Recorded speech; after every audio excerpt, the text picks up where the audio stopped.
I want to also share with you guys, again, the original whistleblower, the original Black Alex Jones. In my book, I have videos from 15 years ago, as far as between 13 and 15 years ago, of Professor Griff from Public Enemy, literally whistleblowing on the same things that you hear Jaguar Wright and the likes of all of us telling the truth upon. Almost 20 years ago. Literally. Donnie people. Matter of fact, before I play that one, before I do that one, Peace to Professor Griff, Minister of Information, Public Enemy #1. I'm probably that public enemy. But this is my book, Analytics. It is 20 years of conversations and interviews with yours truly, Professor Griff, Minister of Information. I'm here at Black Nobel Bookstore in Philly. Now listen, y'all know and understand the history of Public Enemy. Philly, alright, was our second home. We put it down in Philly. Lady B and some other people that came and surrounded us and brought us through and gave us the key to Philly. Not the key that you get from other people downtown. The Black Nobel key. You understand what I'm saying? The first chapter of the book, I did I put a research team together to try to find the information on the first chapter of the book. Now, the first chapter was originally supposed to be the original interview that got me thrown out of Public Enemy. And the original interview that I did with David Mills, who's a big-time Hollywood writer right now, because he was the same brother that did the interview with Sister Soldier, that got Sister Soldier in trouble when she quoted Dr. Bobby E. Wright, the psychopathic racist personality, when he said the only reason why blacks kill blacks because we haven't been taught to kill whites. So when Sister Soldier said that, Bill Clinton came after her, and y'all already know that story. Yes, sir. Well, anyway, I put a research team together to find the original interview that got me thrown out of Public Enemy, and guess what? I put 2 research teams together. Can't even find the interview. And I defy anyone here to find it. These Jews got together and how they control the media, which stands for Multi-Ethnic Destruction in America, or Maniac European Devils in Action. They went around the globe to all their newswire services and extracted that particular interview out from the public's view. You can't even find it. Fiery Fierce, what's going on, my brother? What's going on? And if anyone can find it, call me. I think the thing that raised some eyebrows with people is when I dropped the information about Quincy Jones. I let the chips fall wherever they fall. That's right. This dude was one of the ones responsible. He had a magazine financed by Warner Brothers and the rest of them. He set up sex rings in Hollywood. And the people that he brought in, if y'all tell me if I'm lying, Quincy Jones brought in Fresh Prince. Yes, he did. And his first movie was what? 6 Degrees of Separation. Brought in Queen Latifah. Set it off. Queen Latifah set it off, licking and kissing on women. Are you following me? Yes. Tevin Campbell. His little sweet ass up and down Hollywood Boulevard. Got caught in the park. Thank you. And last but not least, when Tupac came to Hollywood, it was the homosexual ritual. This is where the homosexuals came out against it, but I didn't mind. I wasn't talking about homosexuals. I'm saying there's a homosexual ritual that they go through in the Illuminati secret societies. And it is. So when I mentioned that about it marrying itself on to hip-hop, they said, well, can you prove it? Yeah. Go back and go online and read where Tupac said he was asked by Quincy Jones to fuck him in the ass. When Tupac said no, that's when Tupac was marked for death. Why? Because Tupac was engaged to Quincy Jones's daughter. Quincy Jones's daughter was best friend was Aaliyah. Aaliyah was engaged to Dame Dash. Now, if y'all follow these people back, all of them either died or was brought to ruin. Who creates and manufacture these trends? Brothers of Sagging, which y'all know is nigga spelled backwards, right? And what they did was marry the criminal culture in jail onto the street culture. And My man said that's just niggas spelled backwards. Sagging is he's right though. Sagging is niggas spelled backwards. Professor Griff, Princess Sherry. That is the legendary Professor Griff of the legendary group Public Enemy with Flavor Flav and Chuck D. Sagging is niggas spelled backwards. Made it part of hip hop. So now, Told you the OG. homosexuality is on the rise, and they made the new cleavage became the butt crack.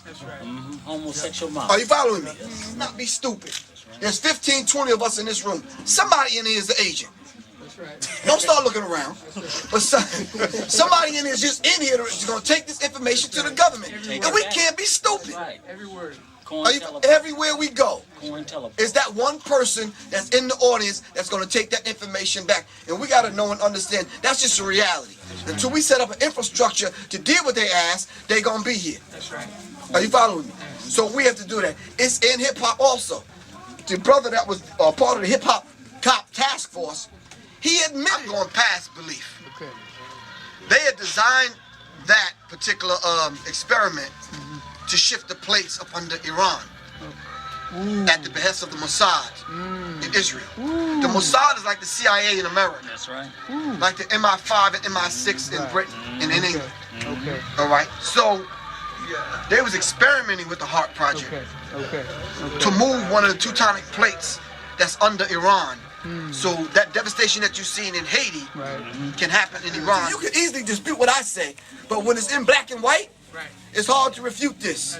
Are you following me? It took him 12 years to write this book. He gave me the original. They mentioned it in the DVD about the hip hop car, and they said that if rappers didn't shoot one another up, somebody didn't get raped, or somebody didn't get robbed, they would provide an incident for something to go down because they were setting hip hop up for destruction. Now, this homo dude, hold that.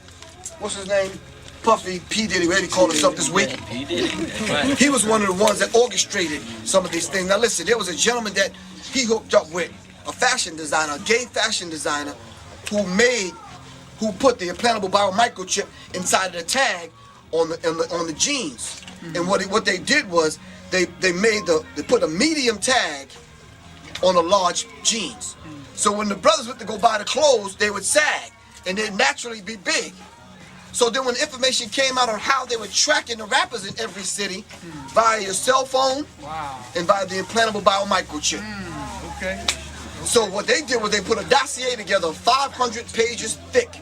It's in you have the DVD rap sheets? Nah, that's out. I had it though. Inside of the DVD rap sheets, the white boy, he wrote a letter and made a couple of phone calls and emailed the Miami Police Department and the New York Police Department, and they sent the dossier to the white boy. He put it in a book and took a camera to follow him around, and he went to all of the rappers that were in the book, and he talked to them about that, and they were shocked. When the shit go down, snatch it, and let's go meet somewhere and defend ourselves. Are you following me? Yeah. Are you following me? That's what we need. We need a contingency plan. They got one. That's right. Absolutely. I go to these little white boy preparedness meetings and gun shows and shit. They ready. Buying cases and cases of bullets. For what? Did you see on the internet where they had thousands and thousands of coffins in Georgia? In South Georgia? Already ready. Whoa. So it's going down. Are you following me? So we have to understand this particular dynamic, man. I love y'all to life. I'm glad y'all came out. Purchase the book. The information is definitely in here. Support the brother. Love y'all to death. Love y'all to life, man. Love you too. All right, peace, man. Give thanks. All right, give thanks.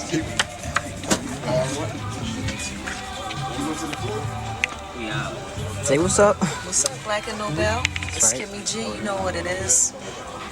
Professor Griff. The truth. That's right. That's right. You're in the car. Thank you so much. I really appreciate you, good brother. Good meeting you, man. Yes, it's a pleasure. Okay. All right, cool. I mean, I need to get my picture in my camera out too. Cut it out, man. Oh, that's cool. Sir. You here with Best us? thing they could have done. Down here, Not bragging. Oh, I hear you. I've been working with All right. Tyson and Hassan, Okay, cool. and I'm the ambassador. Oh, that's good. Yes, sir. That's what saved me. Yeah, well, that's what I tell people, man. I served my time in the Black Army. That's right. I'm serious, man. I've been here.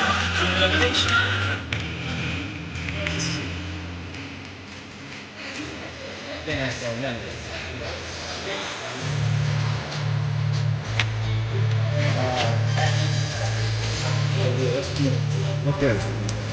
Okay, so now let me play the interview he did, because like I said, he cooks. He cooks. My brother cooks, as you heard right here. The different things, the different bits of information that he had back then. All the shit that everybody talking about now, he knew about way back when. Donnie Peoples here. The net is watching. Got my special guest here, the great Professor Griff.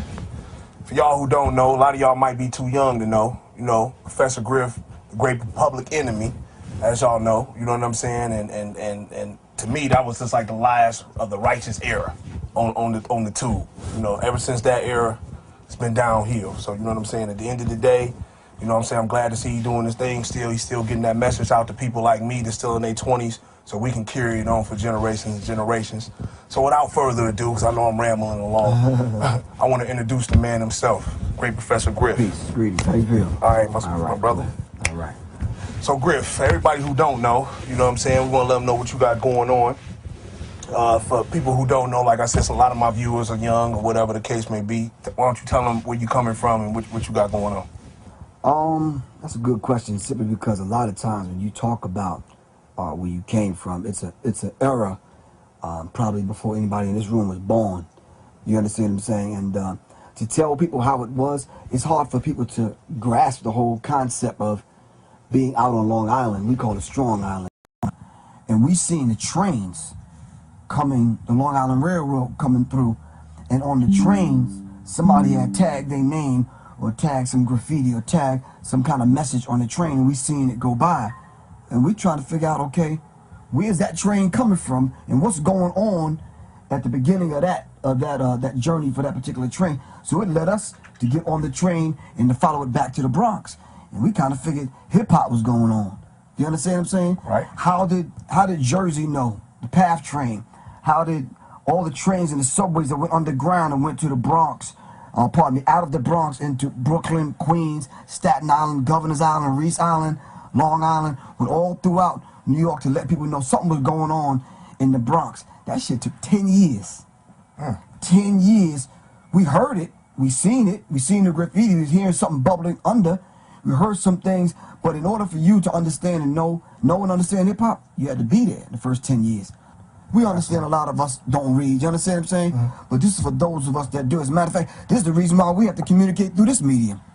Right. Because there's a lot of cats right now sitting back, watching some porno shit, lighting L's, you know, drinking and shit. That's like saying, yo, I ain't trying to read that, dude. You understand what I'm saying? So we got to put it on YouTube for them. Break it down And we see you. Right. We're going to get your ass anyway. Willingly or unwillingly, we coming for you. So you might as well just get and say, okay, well, they here. So yeah, you're going to commit one way or the other. So, you know, moving forward, I know you got a new album coming up. I definitely want you to speak on that.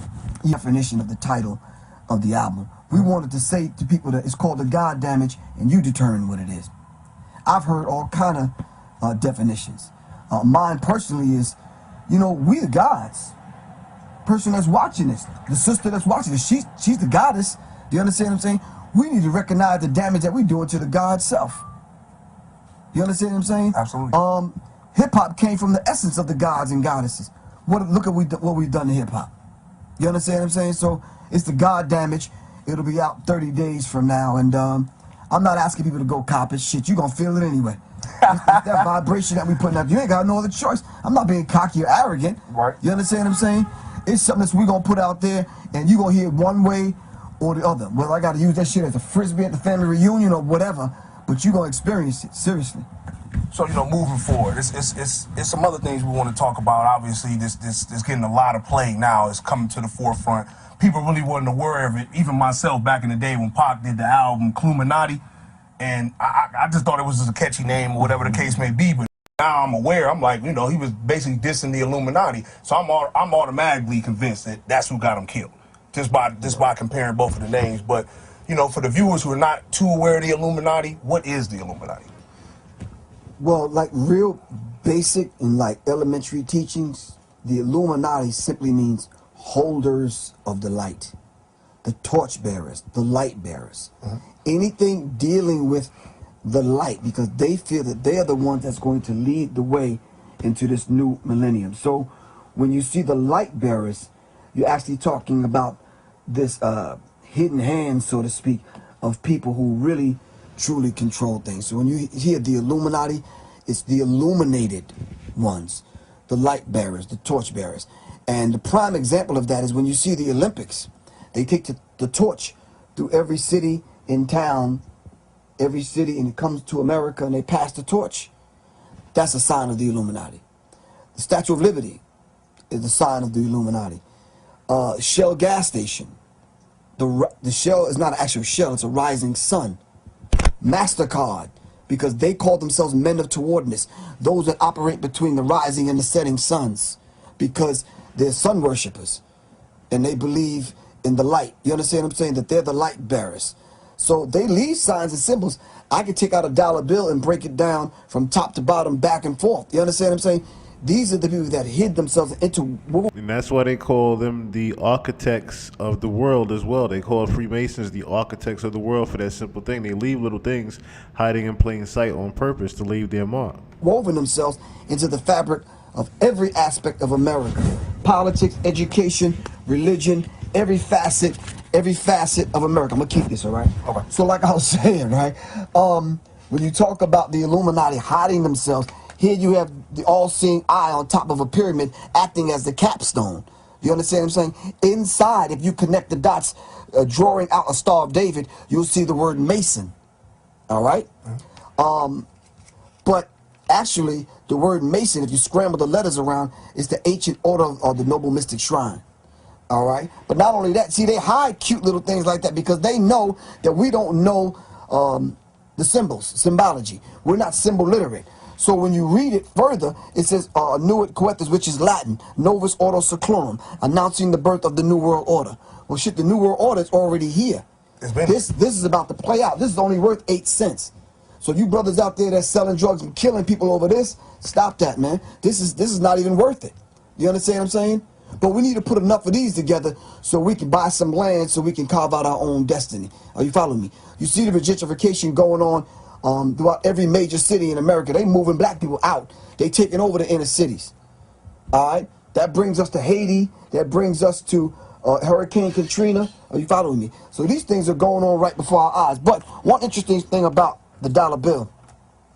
In the corner to the left of George Washington's head, if you fold it this way and this way, you'll actually see an owl that sits right in the corner, right above the number 1. The Bohemian owl. Right. Which is their logo, simply because the reason why they chose the owl is because the owl sees things in the dark. The owl is wise, and the owl always makes that particular sound called who, because we don't know who. Are you following me? Right. But the owl represents the District of Columbia. That brings me to your friend, not mine, Barack Obama. Barack Obama... You talking about Barry?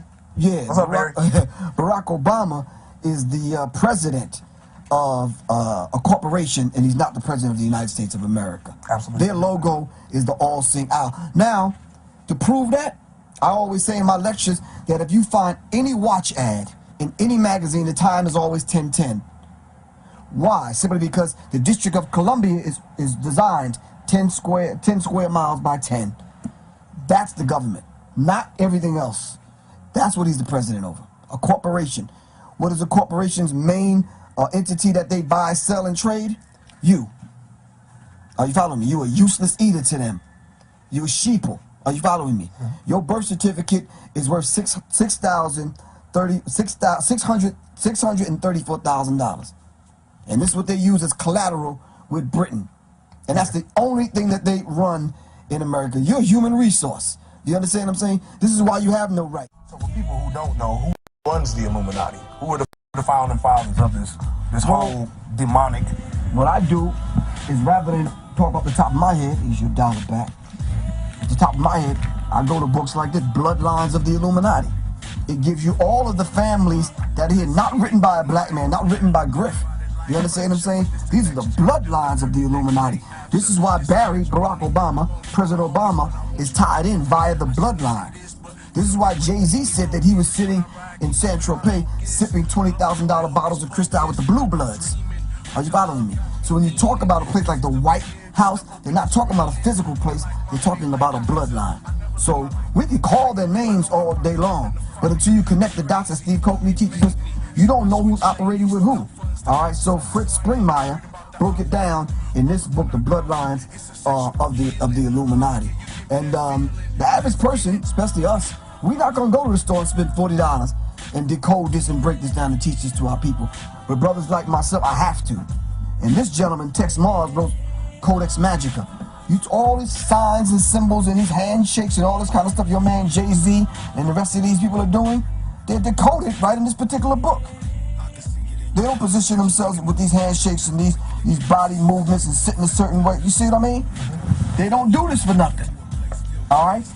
They do this for a reason. Look, are you following me? They're speaking a language to someone right past your consciousness. They're speaking an entire language, and until we become symbol literate, I definitely want to get. We won't know Codex Magica by Tex Mars. I'll make sure y'all check this out. I mean, like this glance, because you know he was showing me a lot of things. It's like, yeah, here, all the different poses and stuff people do. Right, and handshakes and whatnot. We got to understand why these people sit the way they do and send signals the way they do, and the whole language that they use, being a symbol literate. You understand what I'm saying? And we gotta understand that, because they're speaking the language right past us. A lot of people ask me. Matter of fact, Tavis Smiley asked me in my book when the cameras were turned off. He said, because I came to the interview on the Tavis Smiley show with books and newspapers and shit. He says, well, you can leave that backstage. I'm like, nah, I might need it. So I just kind of set it right there on the coffee table. But they made sure they didn't get it in the shot. Because if he was to go in on some of these things, I wanted to show them that this is not coming from me. God is no respecter of persons, man. God don't care who you are. The truth is the truth. Listen, if it starts to rain right now and all of us went outside, you think it's not going to rain on you like it's going to rain on me? God is no respecter of persons. When the truth hits you, it hits you. So what is Illuminati's purpose in the industry, and when did they infiltrate the industry? When did this all start in the industry as far as music? Well, globally, they want a total global enslavement. They want to control every facet of everyone's life, everything moving, breathing, thinking. They want to control everything on the planet. Okay. Now, I'm 49 years old. Before you was born, I was giving this lecture. You can go back into the archives and say, okay, well, damn, he was talking about the New World Order and the Illuminati a long time ago, which I talk about that in my book when I deal with the occult science. But it first hit me when a man by the name of Steve Coakley started connecting dots. And I already knew some things prior to that, but when he started actually putting it up and connecting the names with the organizations, with the people, to black people, in and out of music, in and out of education and politics, I said, oh wow, this is a lot deeper than I ever thought. So when I started actually putting up physical charts and connecting people's names, I said, oh, if it's happening with the World Council of Churches, with the Creflo Dollars and the TD Snakes and the Eddie Wrongs and them, then it's happening in music. And sure enough, when I started pulling the cover off of Sony, you start pulling the cover off of MCA and some of these major record companies at the time, it's there. There's a man by the name of John Todd. If you put his name in the search engine, he talks about, I should have turned that off. That's the Roots, by the way. You heard the Roots' new album? Yeah, bro. That's kind of fly. But anyway, John Todd actually talks about how they had a secret chamber down below the record company where they used to take your master, put it on the altar, and do rituals around your music. I've heard of that. This is real. Do you understand what I'm saying? So when I started connecting the dots, it just hit me, man, like somebody cold cocked me. And I'm like, wow, right here, right in front of me. But then I was really shocked, to answer your question directly, I was shocked to see the Jay-Z's and the Damon Dash and these kind of people, their behavior wasn't like it was early on. They were strictly hood. Do you understand what I'm saying? And then I'm like, well, what is it about belonging to the Billionaires Boys Club that makes you change and get disconnected from the hood? Do you understand what I'm saying? I said, oh, they've taken the oath. See, the Illuminati, the holders of the light, infiltrated the Masonic Lodge. Now, for the Masons that are out there watching this, you don't know a damn thing about this. I ain't talking about your average Mason down the street that know a couple little handshakes and little code words. I'm not talking about him. He don't know anything about this. The Illuminati infiltrated. If you study Myron Fagan, the one who actually brought this information to light, he did a thing called the the CFR is the Illuminati in America, Myron Fagan. And he was basically saying the Illuminati infiltrated the Masonic Lodge and actually was the ones that set up camp in the Masonic Lodge and actually initiated some of these people in the Masonic Lodge.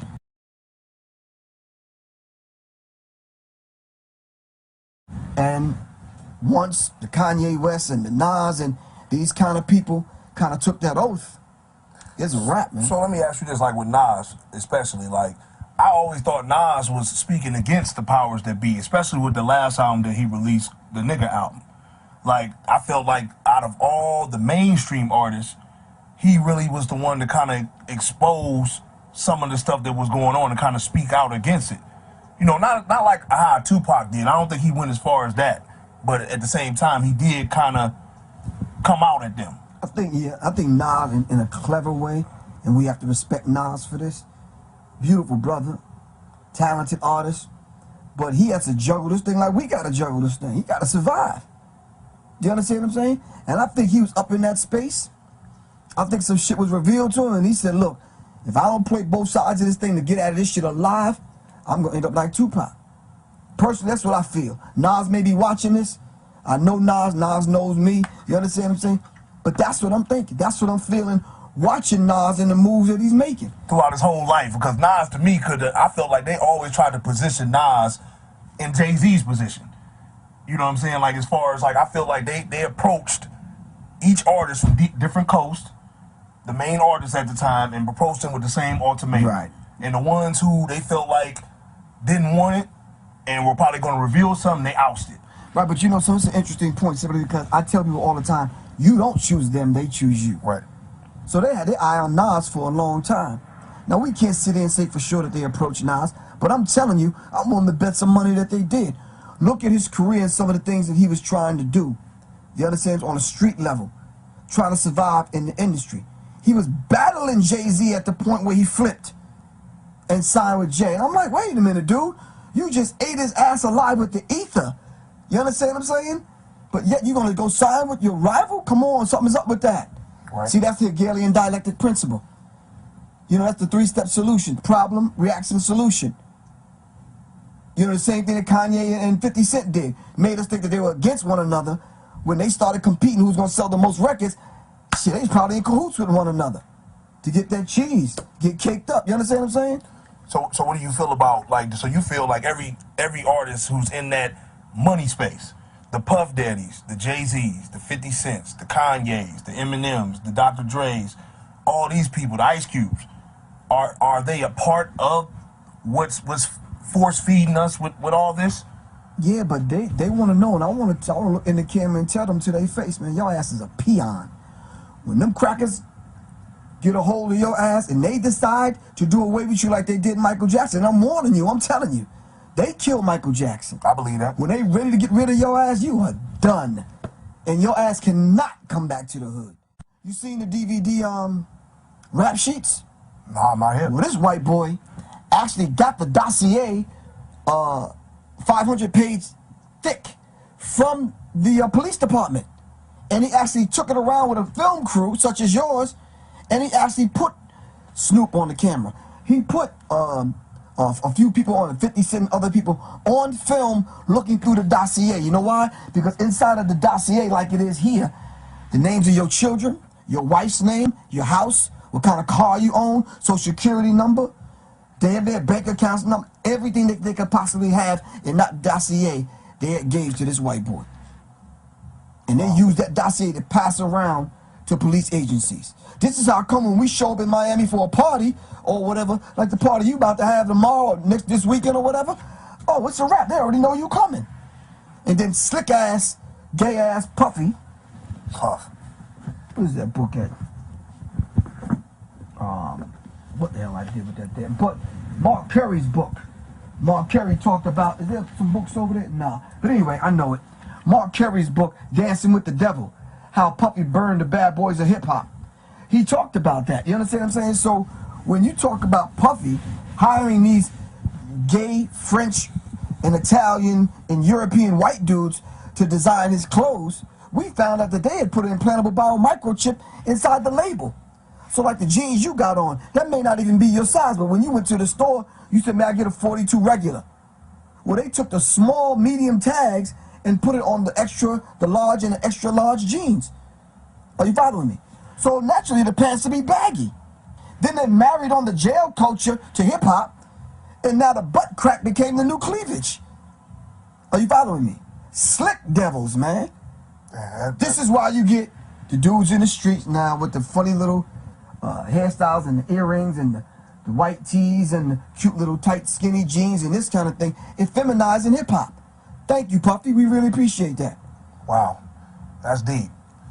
And Little Wendy, Little Wayne, and the rest of them showing us your goddamn underwear. Let me tell y'all something, man. I ain't scared of none of these dudes. I say that on every lecture. Bring it, man. Let me tell you, I got soldiers, man, that don't give a fuck about this music. We'll take it to your ass. You understand what I'm saying? I'm not bragging. I'm just saying enough of the bullshit. I mean, we want to put hip-hop, bring hip-hop back to its original origin. You understand what I'm saying? All the rest of that strip-hop shit that y'all doing, y'all can keep that shit, man. So you think, do you think they're being controlled to put out this type of music? They're part of it. So the Soldier Boys, even the people as low level as them, the Soldier Boys. No, he don't know any damn better. Somebody to pluck him upside his damn head. All he's doing, and we can't fault him for that, he's just trying to come up. I was at this gig, right? KRS-One was performing. And me, I'm kind of like, you know, the DL way in the back, unassuming. I go in the joint, I ain't wearing no dark glasses or nothing, but I'm just up in there. If you don't know who I am, you won't recognize me. But just to comment on that, though, before you continue. What's up with your boy KRS-One, though? He doing all type of commercials and stuff like that now. So it seems like he getting back in the mix. Did they approach him and say, hey, man, it's about time. Are you finally going to come aboard? Think he finally said yeah, or what's going on? I think unintentionally, KRS-One, unbeknownst to him, rolling hip-hop. Are you following me? So we got to understand that. But I think KRS-One should not have apologized. Not to Nelly, not to 50 Cent, not to any of these people that he got caught on film apologizing to. KRS-One, fuck them, man. You an elder, dude. Hold your ground. You understand what I'm saying? And if they want to come up and battle you and you hand them their ass, so damn what? They need to learn that lesson. Like, don't go apologizing to anybody. Ice-T, I want to send you a message, too. Who this little punk-ass Soldier Boy, I think he apologized to. Yeah, he did do that. Soldier Boy, I felt like at the end of the day, he spoke his mind. He should have left it there. Ice-T, you OG. You should have left it where it was at. Thank you. I respect you, Ice-T. Like, at the end of the day, I mean, you know, from New Jack City, I mean, before that, you made the first Cop diss song. Come on, man. So I'm saying to Ice-T, and me and Ice-T like this, love the brother, and he loves me. I'm saying, man, get that motherfucker ass whooping and a fucking Band-Aid and a fucking lollipop and tell him to see you next week, man. You understand what I'm saying? Don't apologize. You know, I'm coming unapologetically. I'm not apologizing to none of these dudes. Look, if your ass is wrong and you need to be checked, your ass is wrong. When my ass, quote unquote, spoke out of turn according to Chuck D and the rest of Public Enemy, they kicked my ass out of the group. My ass was poisoned, left for fucking dead. Nobody came to my motherfucking aid. Are you following me? I'm not bitter behind it. That's just what I had to go through to get to this point. So I'm saying to the KRS-Ones and the Ice-T's and the Ice Cubes, you're in position now. You understand what I'm saying? Straight up, they ain't got to kiss your ring or none of that bullshit, but I'm saying to you, you an elder, man. You know, play the statesman, the elder role. You understand what I'm saying? None of these dudes, the Soldier Boys, the Waka Fuckers, or whoever the fuck they are, none of them getting no pass, man, until you earn your damn keep. Plain and simple. So I was going to ask you about the whole Public Enemy situation with you, Chuck D, and Flavor. Obviously, you know, being out in the forefront of that whole movement. What's your relationships with them? My relationship is like your relationship it is with your physical brother. We in the house. We see that, you know, little brother didn't take out the garbage today, but mom is coming down on me. You understand what I'm saying? So I got to just to wait for it. I got to say, yo, wasn't it your turn to take out the garbage? Damn, Gary, do that, man. I'm trying to do something. So it's a long relationship. You kind of figure if I wrote this, and this is 20 years of conversations, shit, you got to go back another 5, 10 years before that. That's how long I knew them. I knew them since I was like yay high. You understand what I'm saying? So, do I agree with some of the movies that they're making? Absolutely not. What you feel about Flavor doing all these Flavor of Loves and all that? He basically started that whole movement once they seen they can capitalize off flavor, I felt like that's what they catapulted the whole situation. So, Right. if you ask me, I feel like, you know, he started the cancer. Exactly. Well, I can agree with you. I cannot be on film and be a hypocrite and say, well, and try to stick up and justify the buffoonery. You understand what I'm saying? My position inside of the circle was like, look, dude, we're the most socially conscious, politically conscious hip-hop group ever in the history of music. You cannot go out like that, man. That generation that's coming up is viewing us, Public Enemy, through the eyes of VH1. And VH1 is slick because VH1, Video Hits 1, never play videos. What were they designed to do then? I defy anyone watching this, go do your history on VH1 and look at the people behind VH1. I guarantee you, them bastards are the same people that's connected with the people that put together Facebook. Agents for the goddamn government. You understand what I'm saying? So we got to understand it. But Flavor should know better. Professor Griff should know better. The Chuck D's, the KRS-Ones, we know better, man. You understand what I'm saying? We're playing right into the hands of these people, and we're actually giving them ammunition to use against us. You know, I had a song that I put out, one of my first songs of my first album. I said, look, pass the ammo, man. Now, I want you to help me. I want you to help me with this, because I end up watching the piece. Hold up. Let me just say one last thing on the Flavor thing. If it was not for people like Flavor, Public Enemy wouldn't have been what Public Enemy was. He was definitely the flavor to the unit, though. I mean, he was definitely he drew people. All the knuckleheads. He drew the people that's watching YouTube right now. He drew them to the group so me and Chuck can actually put forth the agenda. You understand what I'm saying? The message. Right, but so to cap that off, I got a mad love for Flavor. You know, Chuck and the rest of the brothers in Public Enemy. But we have to get back on our job, man, seriously, as elder statesmen, man, and basically say to the rest of the industry, look, man, we got to get this thing right, or these other multinational corporations, these other people, they're going to control hip-hop and take it off its course. And the next step, the next movement in hip-hop is straight up going to be some effeminized shit. They're definitely doing the homogenics thing. They're combining both of those real heavy. They're trying to make the blue and the red go together and make a swirl real quick. Right, so now it's cool to wear pink underwear matching your teeth and matching your belt buckle and saying little cute shit on stage and nah. I like to call it voguing. That's what the clubs have turned into, by the way. It's just a whole vogue. Yeah. Like you go in, everybody's voguing. Whatever happened to the partying and just really, you know, like right now they turned the club into an institution because you got the floor, which is the peons. You got the medium VIP, which is for the average people, and then you got the celebrity VIP. Yeah, the stained glass windows. Right. So they broke it down into 3 stages.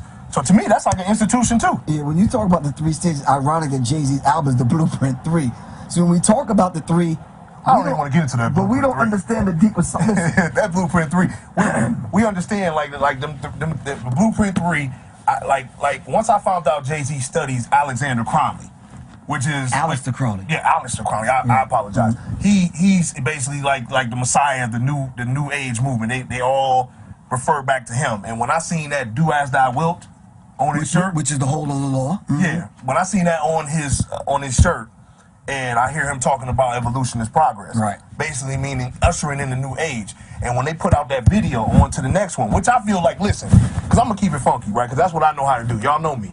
When I listen to that song, I feel some type of way. When I went to that concert, I seen some stuff on that big, you know, because all the designs y'all do when y'all do the shows and stuff like that. So he had this one thing on there where it was like a whole bunch of swirls. And you seen a picture of like Satan, like the vampire Satan, like the Dracula face Satan. Then you seen a black church behind there, and it was like the hypno sign, like with all the swirls and stuff like that. I actually have it on my phone because I was in the concert.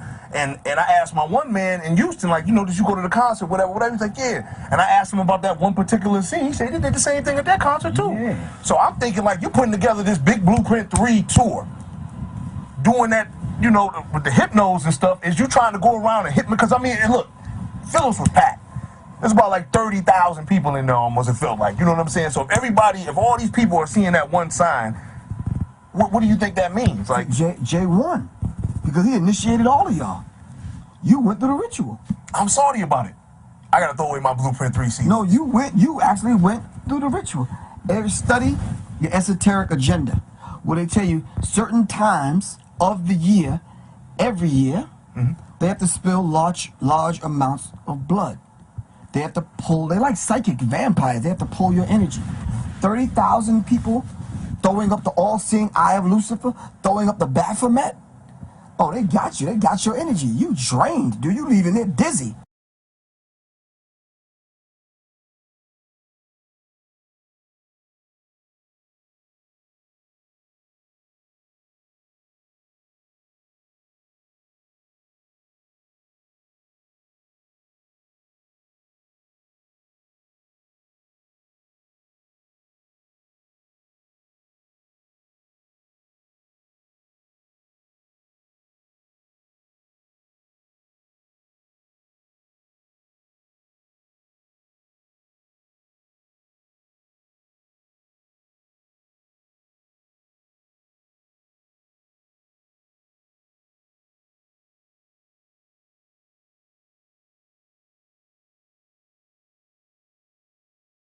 Yeah, I'm about to say I didn't throw that up though. I'm kind of aware of that, but But imagine how many people did. Yeah, I know it was crazy. Like everybody, like the whole thing, everybody was throwing it up. It's a ritual.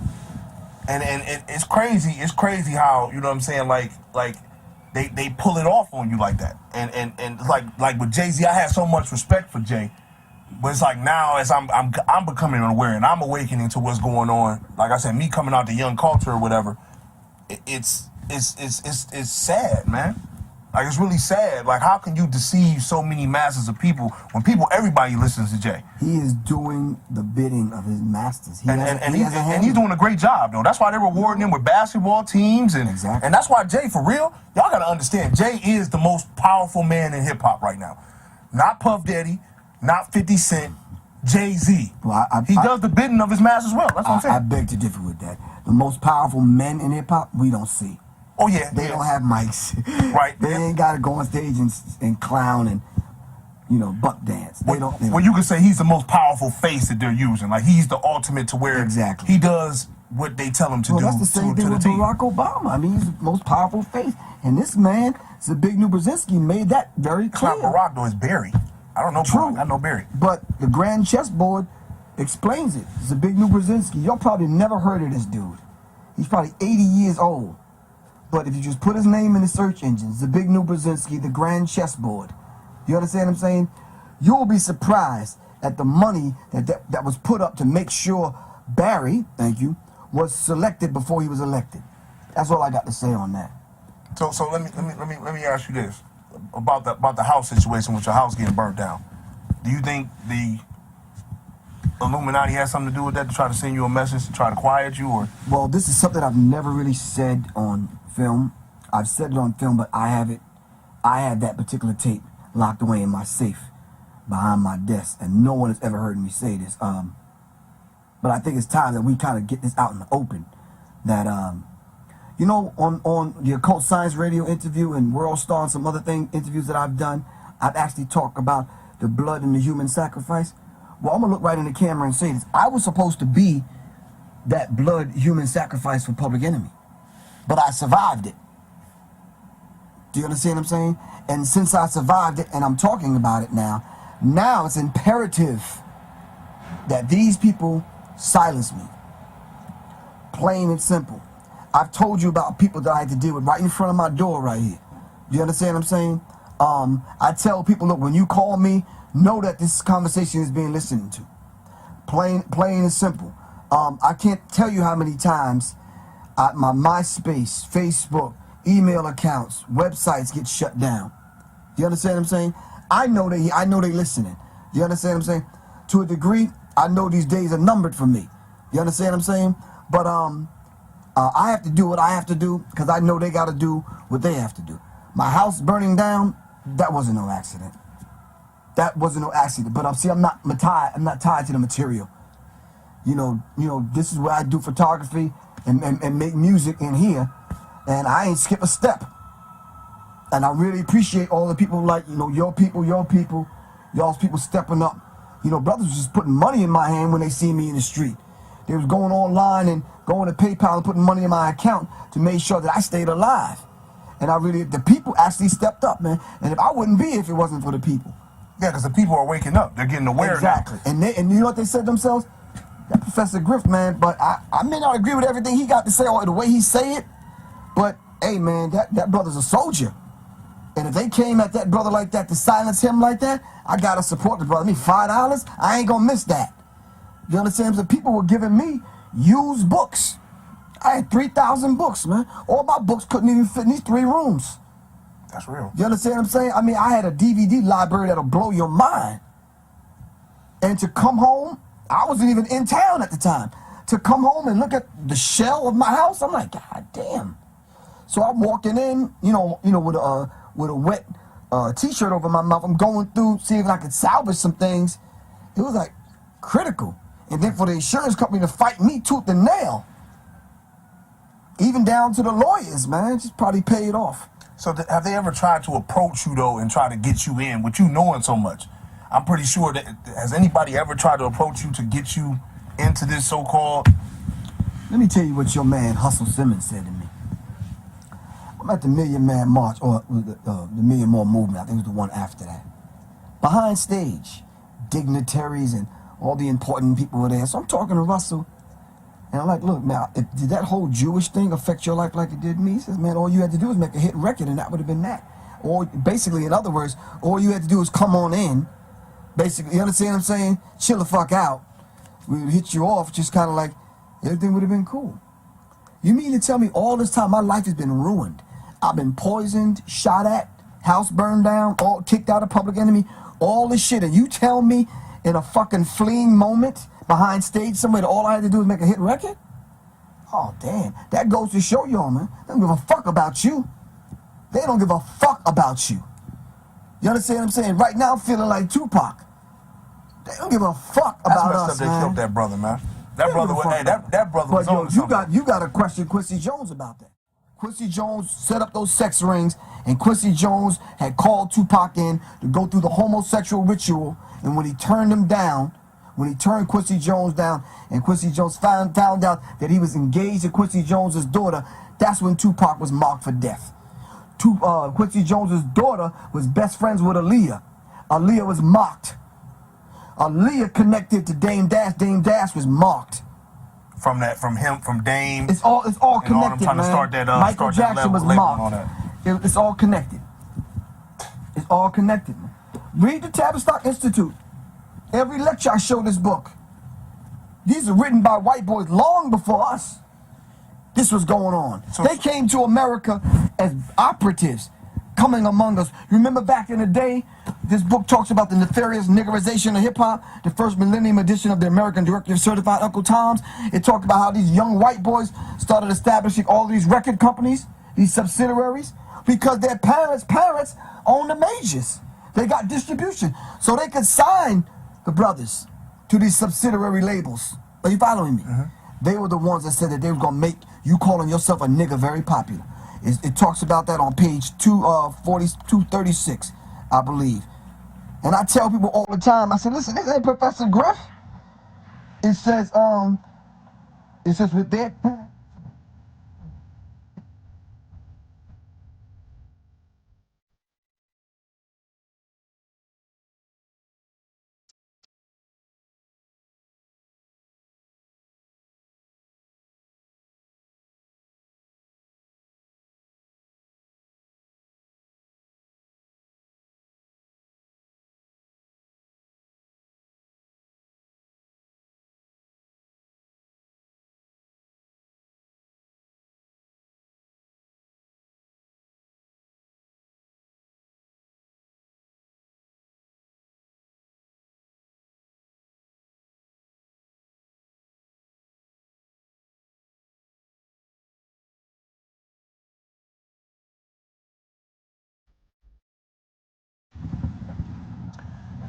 All I can say is, man, it's as y'all can see, it's heating up. I gotta wipe my forehead, man, because Donnie Peoples, I ain't never been into the battle like this, and like I said, we really getting to the meat of the grit right now. Listen, man, let me just say one thing. It ain't no beef.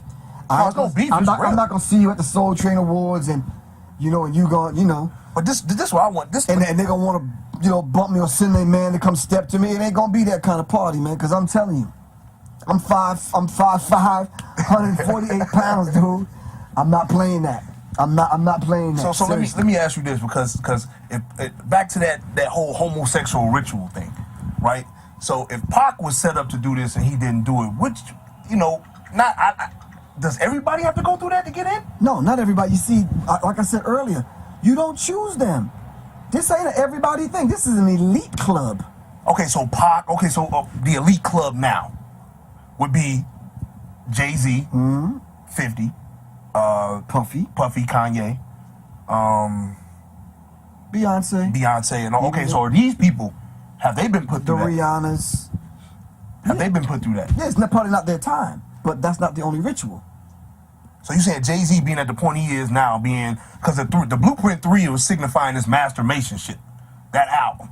That was to signify his masturbation shit, right? So for him to make it to this masturbation point, did he get, I don't think the homosexual ritual, no. You got off the hook. I was trying to find out something. Not to my knowledge, no. But wait a minute, well, how did Jay-Z get past it? Some of the best of them. In these books, you can read about some of the best of them that took it. I'm just saying, I feel like I feel like other people, dignitaries, like the Puff Daddy situation, right? Like we all were kind of hip to Puff. Like Puff, I mean, that's the thing around, like, you know, with me, you know. Why Puff and not Jay? Exactly, and that's what I'm saying. Like, and all these different people, like, that's what I'm saying. Like, what makes Jay-Z exempt from the homo rule? This is what I want to know. Like, what makes him exempt? Is he that cool? No, I think they just have another path for him. What do you mean? Like, what? Okay, for Tupac, why would they want to do my man like that? Well, you know, if you want to be up in that movie space, this is one of the reasons why I think not Jay. If you want to be up in that movie space and you want to kind of get up into that space, I think a lot of them, either that or put on a dress. What about LL? Well, I think LL was brought to Hollywood by Quincy Jones. I think Queen Latifah was brought to Hollywood by Quincy Jones. And Fresh Prince too, right? Fresh Prince, of course. Oh yeah, Fresh. What's the dude's name? Tevin Campbell and Tevin ain't been the same.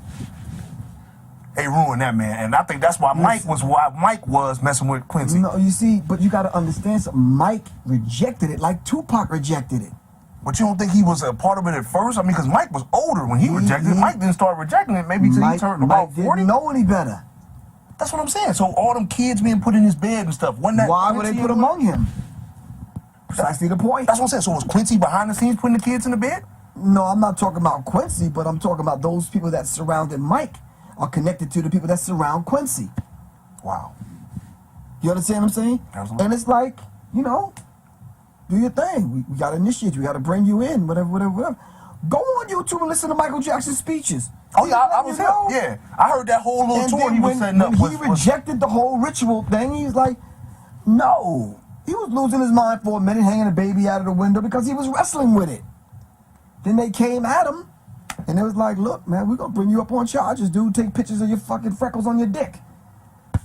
You understand what I'm saying? And at that point, we were already like, the hell with Michael Jackson.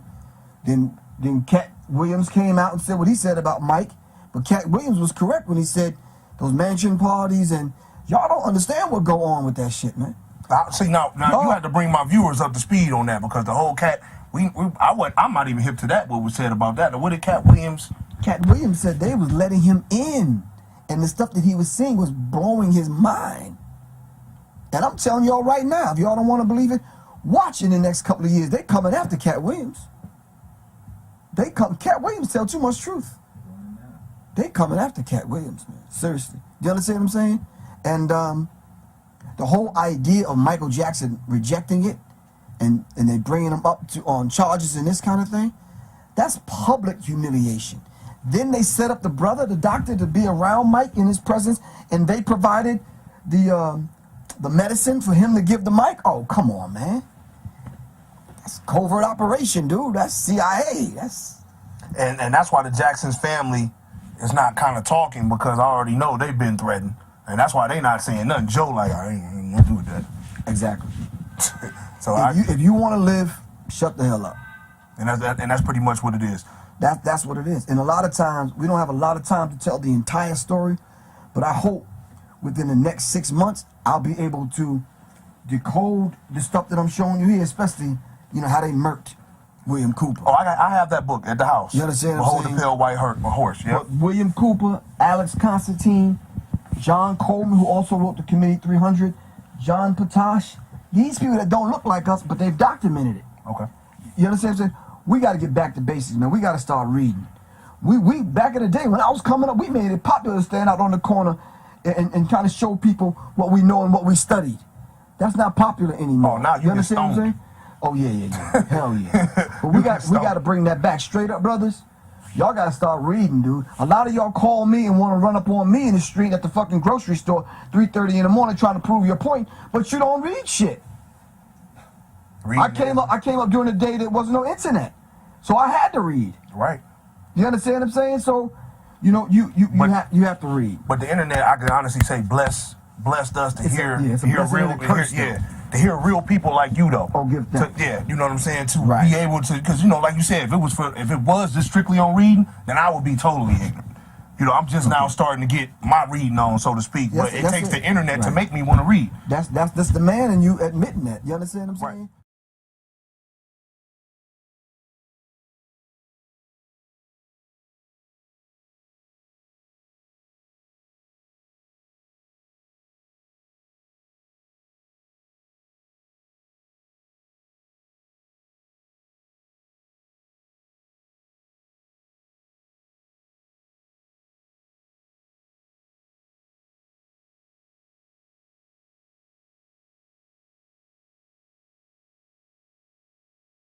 All of us have gotten to that point, man. I mean, I got volumes of stuff over there I can admit that I haven't read that I know I need to. Do you understand what I'm saying? Mm-hmm. But it's one of those kind of situations where I literally, man, have to put some of my studies on hold, man, so people can kind of catch up. You understand what I'm saying? That's why a lot of my lectures are 4 hours long, and I'm showing mainly pictures on the screen because I got to get people acclimated. You understand what I'm saying? That sodium fluoride they putting in that water, man, has dumbed a lot of us down. So you got to excuse us who came from tap water situations. But hold on. Not only that, I know you got to close, but not only that. You remember back in the day? Well, you probably don't. You're probably too young. But there was a thing with the crack babies. The mothers that were on crack having babies. Those are the little Waynes. Yeah. You understand what I'm saying? And it's like, dude, you have to make some sense sooner or later. But that's some good shit he pulled. Going to jail, and they told him not today because there's some shit with his teeth. I'm going to pull that shit. They're going to come get my ass. I got to get my teeth. I'm going to be like, yo, straight up right here. This tooth right here got to get done. But anyway, my book, man, all of this is in my book, Analytics, 20 Years of Interviews and Conversations with Public Enemy's Minister of Information. It's called Analytics. I know you'll be jacking up the title. It's Analytics. All it means is critical thinking. But I want to thank you for this short time we spent together, man. I got one more question I got to get out here. What do you think hip-hop is going in the next 5 years? What do you think we'll be in the next 5 years? Best case scenario, worst case scenario. Go ahead and speak on it. The next 5 years, I don't think we're going to be calling it hip-hop. Black Dot talked about that in his book, Hip-Hop Decoded. We need to go back to its ancient origins. All right? Worst case scenario, best case scenario.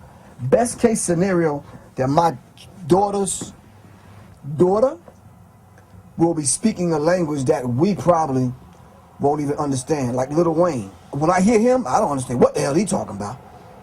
Are you following me? Mm-hmm. We're going to have to speak the language of our ancient ancestors and be able to communicate to one another past the English language. You understand what I'm saying? I think because technology is going to be so advanced in 5 years, the whole idea of talking on a cell phone might be obsolete. Using money is going to be gone. Simple, plain simple. So that's what I'm saying. Like, so in the next 5 years, you see this world morphing into, as far as, I mean, because with this whole 2000, I know we're running out of time, I know this, but just in a nutshell, with 2012 approaching, they're talking about the planet Nibiru or whatever this planet is coming into our solar system. The Mayas, ancient Mayas speak about. Like, where do you see all that going? Well, know something, for those that are believing this 2012 thing, if you don't know shit about the Mayans, be quiet, because that's the only thing you know about the Mayans. Study the Mayans. The Mayans said a whole lot more than just the 2012 thing. But there is going to be a shift in consciousness. You understand what I'm saying? And I'm hoping, and this is no personal attack on anyone that has a religion. I'm saying I hope they just got to get rid of the idol worship and we come into this one kind of mind. Not the new world order, not the one world government, but the one aim, one God, one destiny, as Marcus Garvey talked about. Do you understand what I'm saying? I don't need to send my prayers to someone else for them to take my prayers to God. You understand what I'm saying? I don't need to finance the pastor or the reverend's lavish lifestyle. I want us to come to the point where we have a direct connection to the God self, and that's how we deal. You understand what I'm saying? So we can come in harmony. Now I'm gonna tell you, like they said in New Jack City, man, we all we got, bro. You understand what I'm saying? CMB. We all we got, and that's what's gonna go down. Now listen, I like to say this: revolution is not an event; it's a process. And Dr. Martin Luther King says, violence, when it comes to revolution, is not evil and it's not good. That shit is necessary. Plain and simple. So basically, what you're saying is these next few years, it's gonna be either you pick this side or you pick that side. You're gonna have to choose, man. And there's no straddling the fence. You either gotta be a man or a woman. You either gonna wear pink or blue, dude. So, I mean, something. Are you following me? I'm following you. Okay, this is Professor Griff. I'm signing out. Deadbolt TV, Donnie Peoples with the great Professor Griff. We out of here, man. With the legendary Professor Griff. You say it right, damn it. With the legendary Professor Griff. So as you guys heard, man, full of knowledge. We're definitely going to be looking at that book with the codes, Code Amarex, as well as we're going to be looking at the Blood of Illuminati, the Bloodlines of Illuminati book. Definitely going to be looking into those as well when I do get those. I believe I could find documents online of them easily, but I would have to gather those up. So I would definitely do that for us for our next few videos. Fury B, what's going on, my brother? I did see you get up in here. God wins. What's going on as well? Fiery Fierce, what it do? Yes, very powerful. Very powerful. Professor Griff has many videos where he's like someone said earlier, many videos of where he's just breaking down these different ideologies that he has, as well as whistleblowing from years ago. Like I said, from over a decade and change ago. As you just heard, this is probably 2010, 2011, I would say, when this interview took place. And as you heard, he was pretty much just letting it go like, yo, the Mayan calendar ain't shit. 2012 don't mean shit. It's just a change of consciousness. And it was the shift in consciousness. It's exactly what it was. Similar to what we were talking about earlier with the video Simple Town Radio had shared with us, where there's going to be a different shift in consciousness again after the Great Awakening, and then we have our period of time with the Great Recession that happens, as well as COVID-19. I believe it said also what was it the political change, the political climate change was going to happen as well within the years 2000. I believe they said 2008 and 2033. So we're approaching that 2030 mark. Like I said, we already have the 6 years left. We only have 6 years left to do this shit. And this is pretty much going to be done. I cannot get enough of this shit right here.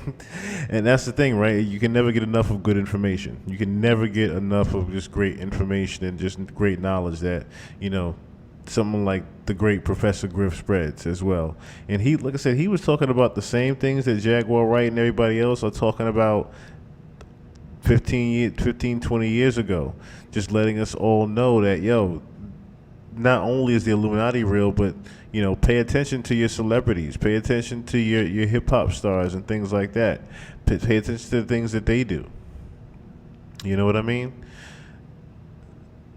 Just keep your third eye open, man. Just always keep your third eye open. Also, once again, thank you guys all that hit the Cash App before. That is once again my real Cash App up there, the Chill Murray one. If you would like to donate and help towards delivering more of these videos, I would definitely appreciate it as well. That is the real live from the spot email. If you guys have questions, you know what I mean? If you guys ever have questions or things that you want me to talk about. The Instagram, I'm going to start filling up a little bit more with stuff from the pod and clips and things like that. I've been slacking on my Mac, and with that, I do apologize. The Live from the Spot Live is the Live from the Spot Instagram is going to be definitely filled up a little bit more than it is right now. And of course, if you guys just want to chat, I'm saying that's my real Instagram up there in the corner as well. So definitely, you guys feel free to hit me anytime when you guys just want to chat. I always try to respond to everybody as much as I can. I definitely do. What had happened was I feel attacked with that. They used to think my account was a man too. I feel attacked. I feel very attacked. Because when you first came up in here, I used to say, "What's going on, man?" I used to say that all the time, and then she said, "I am a woman." She said, and corrected me immediately. Corrected me immediately. So, yeah, I love everybody being up in here, and I'm saying just enjoying, the knowledge, enjoying just receiving the knowledge, because pretty soon next year, when Trump really gets in office, of course, there's going to be a turn and change of, censorship. You can already feel the shift in censorship that is already going on within YouTube and just being online, period. There's a huge shift in censorship going on right now to where people like Professor Griff and I are not able to even spread their knowledge. Hell, Professor Griff is blacklisted completely. You know what I mean? Similar to Rizza Islam. Blacklisted. I'm saying, to where they can't necessarily move around and do these type of interviews and spread the knowledge. That's the thing right there. That's the thing right there. They doing it at the Simple Town Radio too. Wait, what? Wait, what? Oh, my bad. My bad. See, I done goofed up again. I done goofed up again. But see, all right, so for everybody that didn't know. For everybody that didn't know. For everybody that didn't know. Twitter or Rumble? Twitter or Rumble. I need to get a Twitter. I need to get Twitter. I need to get a Rumble. I need to get Rumble popping. I need to start spreading more. I need to start promoting more on Twitter. I do not use Twitter as much as I should. I do not use it, but it's the same thing. It's the same thing. Yeah, Simple Town Radio. I didn't know that. I didn't know that. See, I'm glad. See, this is why I stopped saying bro. I stopped saying man. I stopped saying all that when y'all come in the chat. I just started saying your names. I just started saying your names because, oh my goodness, I got parched now. I got caught out there too much. I got caught out there too much.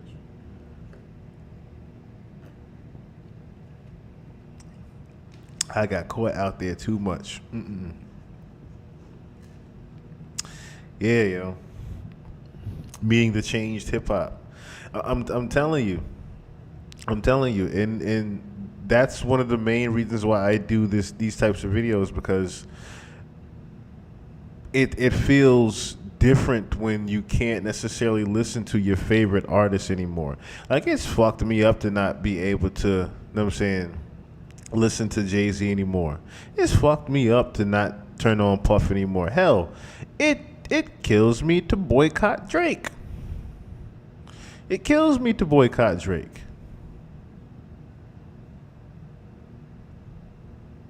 It really kills me to boycott Drake nowadays.